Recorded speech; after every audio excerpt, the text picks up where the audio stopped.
बोल कृष्ण चंद्र भगवान की जय। कार्तिक महात्मा की जय।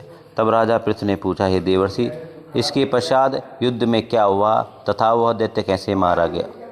कृपा करके उस कथा को मुझसे कहो। नारद जी ने कहा कि जब गिरिजा वहाँ से अदृश्य हुई और गांधर्वी माया भी विलीन हो गई, तब भगवान विश्वब्ध चैतन्य हो गए।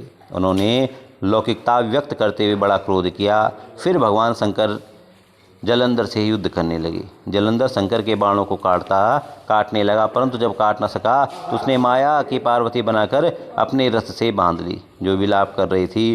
तब अपनी प्रिय पार्वती को इस तरह कष्ट में पड़ा देखकर शंकर जी लौकिक लीला दिखाते हुए सांसारिक जनों की तरह व्याकुल हो गए। उन्होंने अग्निपुंज की तरह भयंकर रौद्र रूप धारण किया। उनके रौद्र रूप को देखकर कोई भी दैत्य उनके सामने खड़ा होने में समर्थ न हो सका। यहाँ तक कि शुंभ निशुंभ भी युद्ध में स्थित होने का समर्थ न कर सके। जलंधर की सारी माया क्षण भर में नष्ट हो गई। युद्ध में चारों ओर हाहाकार होने लगा। शिवजी ने उन भागते शुंभ निशुंभ को साथ देकर बड़ा धिक्कारा और कहा, तुम दोनों दुष्ट हो, तुमने मेरा अपराध किया है। तुम पार्वती को मारते थे, अब युद्ध से भागते हो। भागते को मारना पाप, इसलिए अब मैं तुम्हें नहीं मारूंगा, परंतु गौरी तुम्हें अवश्य मारेगी। शिवजी के ऐसा कहने पर समुद्रपुत्र जलंधर क्रोध में अग्नि के समान प्रज्वलित हो उठा।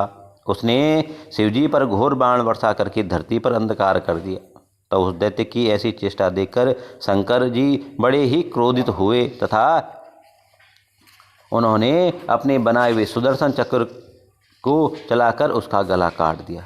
एक प्रचंड शब्द के साथ उसका शरीर धरती पर गिर पड़ा और भयंकर हाहाकार होने लगी। अंजल पर्वत के समान उसके शरीर के दो खंड हो गए। उसके रुधिर से संग्राम भूमि व्याप्त हो गई, सारी धरती विहल हो गई। शिवजी की आज्ञा से उसका रक्त और मांस महासौरव में जाकर रक्त का कुंड हो गया तथा उसके शरीर का तेज निकलकर शंकर जी के शरीर में वैसे ही प्रवेश कर गया जैसे कि बिंदा का तेज गौरी के शरीर में प्रवेश कर गया था। जलंधर को मारा हुआ देखकर देवता और गंधर्व सब प्रसन्न हो गए।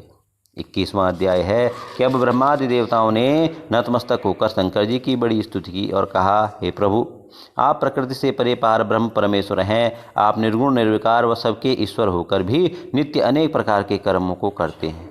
हे शंकर जी, हम ब्रह्मा आदि सब देवता आपके दास हैं। हे देवेश, हे शिव जी, आप प्रसन्न होकर हमारी रक्षा कीजिए। हे नाथ, हम आपकी प्रजा हैं तथा हम सदा आपकी शरण में रहते हैं। राजा पृथु से नारद जी ने कहा कि जब इस प्रकार ब्रह्मादि सब देवताओं और मुनियों ने शिवजी की अनेक प्रकार के स्तुति करके चरण कमलों का ध्यान किया, तब उसे सुन देवताओं को वर देकर शिवजी वहीं पर अंतर ध्यान हो गए। तत्पश्चात शिवजी का यश गाते हुए सब देवता प्रसन्न होकर अपने अपने स्थान को चले गए। महेश आख्यान से जलंधर का युद्ध चरित्र बड़ा पुण्यप्रद और सब पापों का नाश करने वाला है।